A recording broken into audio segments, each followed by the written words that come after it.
Hello students, so today you are going to start your chapter number 2, Mountains and Plateaus in India. Already I have explained you each and everything properly in the previous video, and now I am going to tell you quickly everything. We have to do the quick revision now. Mountains and Plateaus in India. What you are going to study in this, the northern mountains, life of the Himalayas, and about the peninsular plateau and how the life style is there in that region. So see, which first thing is mountain. First you are going to study about the mountain. You know about 6 physical features. Out of those 6 physical features of India, you are going to study these 2 physical features. First one, mountain area, northern mountains. How the mountains look like, picture is given here. It is having a peak always. Mountains are having always the peak. So physical divisions, 2 physical, the northern mountains and the peninsular plateau. The northern mountains in India is divided into 3 parts: greater, middle and the outer Himalayas. Or the greater Himalayas are known as the, this you will tell me what the greater Himalayas are known as, what the middle Himalayas are known as, the outer Himalayas are known as. If you are watching the video, comment in the comment section. Okay, so the peninsular and second division is the peninsular plateau, and it is divided into 2 parts: the central highland and the Deccan plateau. So see how the 3 parts are divided in downside in the landforms of India. 3 parts you can see. आप देखो 3 parts हैं ये. First one is Himadri. Himadri is the greater Himalayas. Middle वाला part क्या है? Himachal, that is the middle Himalayas. And downside is known as Shivalik. वो कौन सा है? The outer Himalayas. So you will read the full paragraph, and if you are having any problem then you can ask.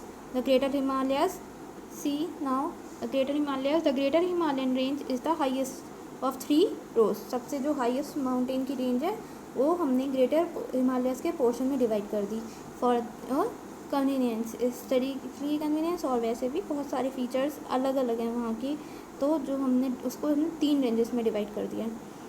Mountain Everest यहाँ का सबसे highest mountain है, और भी बहुत सारी माउंटेन रेंजेस वहाँ पे जैसे नंगा पर्वत, Annapurna, Kanchenjunga and many. Next one is the middle Himalayas. हाँ, बस more important thing that these rivers, glaciers are there, and out of glaciers many rivers are originating, and 2 main rivers, that is Ganga and Yamuna and Brahmaputra. Ganga and Yamuna comes in the northern region, and Brahmaputra river that comes to quite east part, थोड़ी east वाले north east part में से भी India में enter करती है. The middle Himalayas are known as the Himachal. Mainly Himachal बहुत ही अच्छा टूरिस्ट प्लेस है. Mainly people go to visit Shimla, Nainital, Mussoorie, all these areas. Okay, बहुत सारी टी प्लांटेशन और फ्रूट्स होते हैं वहाँ पे. After that outer Himalaya, Shivalik, ये लोएस्ट रेंज है. यहाँ पे आपको गारो, जयंतिया, खासी, मीज़ो हिल्स मिल जाएंगे, और mainly people are doing cultivation, means they are doing growing crops there. You can see importance of northern mountains. Terrace farming in the outer Himalayas portion, picture is given. वहाँ पे वो ऐसे माउंटेन्स को cut कर करके ऐसे terrace farming करते हैं जिससे कि ईजीली वो माउंटेन एरिया में भी फार्मिंग कर लेते हैं. फ्लैट एरिया में ईजी होता है फार्मिंग करना, but it is not easy to farming to just feel grow the crops in these area. So they do this, ये टेक्निक वो ये वाली यूज़ करके अच्छे से क्रॉप्स ग्रो करते हैं. इंपॉर्टेंस क्या क्या है नॉर्दर्न माउंटेन्स के? Of course you know they are very important. They do not allow the cold winds from central Asia. जो अपर एरिया हमारे सेंट्रल एशिया, वहाँ से कोल्ड विंड हमारे एरिया में एंटर नहीं करती हैं. The forest of the Himalayas gives us medicines, wood, resins and other useful things. बहुत यूजफुल थिंग्स हमें फॉरेस्ट से मिलती हैं. The Himalayas are also known as the home of birds. वहाँ पे आपको बहुत सारे पिलग्रिमेज सेंटर मिल जाएंगे. Now peninsular plateau. How the plateau looks like? It is a flat table land. Now I can show you. See plateaus are comparatively flat areas.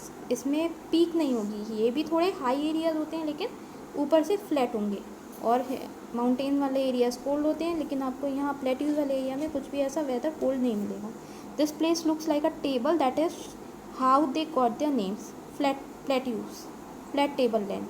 Characteristics, main characteristics क्या हैं इसके? Steep slopes and flat tops.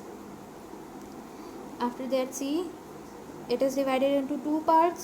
I have told you, central highland and the Deccan Plateau. और जो यहाँ के, if you look at the map of India, you will see the southern part of India surrounded by water on three sides. क्योंकि इसका जो portion है वो peninsula के फॉर्म में है. पेनिनसुला क्या होता है? अब part of land which is surrounded by water from three sides. तो ये हमारा जो प्लेट्यू वाला रीजन है वो भी एक पेनिनसुला टाइप का फॉर्म करता है. So see, now it is divided by the river Narmada into two parts. First one is the central highland. Central highland consist of Malwa plateau and Chota Nagpur plateau. ये दो पार्ट्स में डिवाइड, ये इसको भी दो पार्ट्स में डिवाइड कर दिया, मालवा और छोटा नागपुर प्लेट्यू में. जो मालवा प्लेट्यू वाला रीजन है वहाँ पे आपको ब्लैक सॉइल मिलेगी और बहुत सारी चीज़ें ब्लैक सॉइल, जो जैसे cotton, sugar cane, oil seeds वहाँ पे ग्रो होते हैं. और छोटा नागपुर प्लेट्यू आपको मिनरल में रिच मिलेगा, वहाँ पे आपको बहुत सारे मिनरल्स मिलेंगे.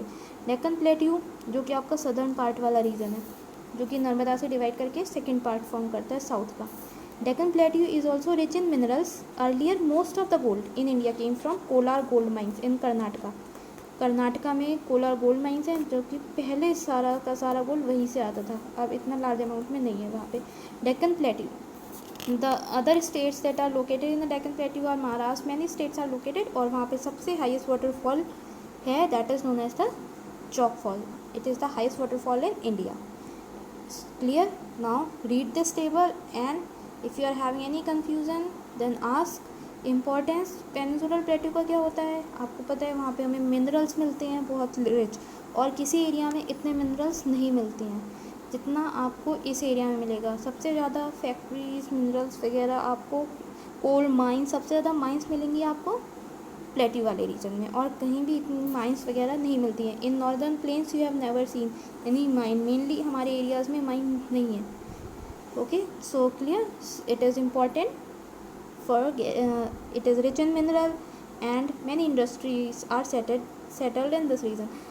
Dams built on the rivers of this region provide water for crops, produce electricity using the power of water.